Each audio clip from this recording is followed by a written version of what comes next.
Republican presidential candidates. Congressman Paul, thanks very much for joining us. Explain to our viewers what's next for you, because I'm still a little confused. Are you going to be campaigning aggressively in Florida, or are you already looking beyond Florida? No, we're really looking beyond Florida. Florida is a disadvantage to us. It's a big state. You need a lot of money. They've cut half of their votes in half, and winner takes all. So I'm a very frugal person, especially with my donors' money, and I think the money is better spent to go to the caucus states, the smaller states, because the name of the game is winning delegates. And so far, there haven't been that many delegates allocated. Even after tonight, there's only about 37 delegates allocated. So I see it as the beginning of a season to accumulate delegates, and that will be our efforts. But you will participate in both of the Republican presidential debates in Florida next week, right? Yes, I will be both. I think it's Monday and Thursday. Yes, I'll be there. All right, good. Our CNN debate is next Thursday. We're looking forward, of course, to having you there. So walk us through February. Where will you be spending your time and your money? Well, it is the caucus states. I know I can't name them all, but I know Maine is on that list. I think Minnesota's on the list. I think Nevada's on the list, and there'll be some others. But we will be. We have organizations in these states, and we will do well there. And you know, the organization is strong, and the enthusiasm is strong. So. We're looking forward to the campaign. You have a very strong organization. I was in South Carolina. I saw evidence of that. In Iowa, you had a very strong organization as well. And your supporters, they're a lot younger than many of the other candidates, if you will. But walk us through right now if you think you can win the Republican presidential nomination. Of course, we can. You know, I don't make these bold predictions like some have in the past. I will be the candidate. No, I don't say that. But obviously, you know, if you can gain delegates and momentum changes, just look at what's happened here in the last 6-8 months. I mean, how many candidates have there been? About 8. We're down to 4. So things change, and so many of the others they rise sharply and then they decline sharply. And even now with the leader declining, it's just about everybody.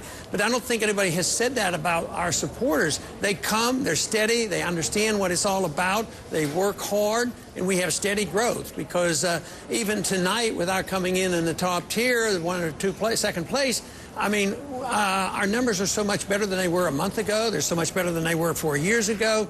So that is what we look to, and we want to prove that the message is strong by gaining the votes that are necessary to get as many delegates as possible. Congressman Paul, David Gergen, our senior political analyst, he has a question for you. Congressman, thank you for joining us. Okay. How many delegates do you think you need to go to Tampa and have a significant impact upon the platform, upon the speeches from the podium, and even perhaps upon the selection of the nominee? You know, the truth is I haven't thought much about that. There are staff people who do the numbers, and they worry about things like that. I worry about my next event. I worry about being up to date on current events. Well, what's your goal? So I don't... How should the media judge your success? Well, by how many delegates I get, and I mean, if we get 10 delegates and that's it, that's not very good, but I think we're going to do a lot better than that. But I just take one state at a time, and one day at a time, and one debate at a time, and my responsibility is to, you know, deliver the message, encourage people to join our efforts. Who's the front runner right now, would you say? We've had 3 contests so far, 3 different winners. Well, you know, it's hard to say. Mitt has been acknowledged as a front runner all along. Tonight he has a setback, but I think in 1 week, you know, that could all be reversed. So I don't think you do have one only front runner at all. Obviously, tonight reveals that South Carolina says that Mitt and Gingrich are the leaders. If you look at the other 3, who do you like the most? Well, I'm not in the business of choosing, because what I choose is between the message that we're delivering and what we stand for and how strict we want to follow the Constitution, change the foreign policy and the monetary policy. And we see everybody else as part of the status quo. Nobody else has talked about cutting spending. Nobody else has challenged a foreign policy which is deeply flawed. Nobody else has talked about real cuts. Nobody else has talked about monetary policy.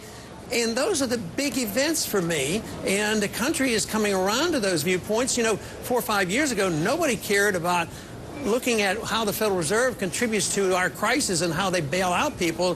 So that's where we're making the great inroads. And I see all the other candidates, Republicans and Democrats, of some format. They support the status quo, which has been driving this country down for the last 70 or 80 years. Our economy goes down, our debt goes up, government gets larger, our civil liberties are undermined, and we continue to fight these endless wars. So I think it's a little bit different than saying that, you know, I can pick one over the other. Right now, they all support positions that I don't hold.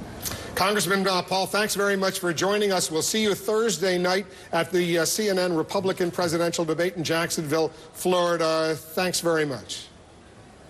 Thank you, man. Thank you.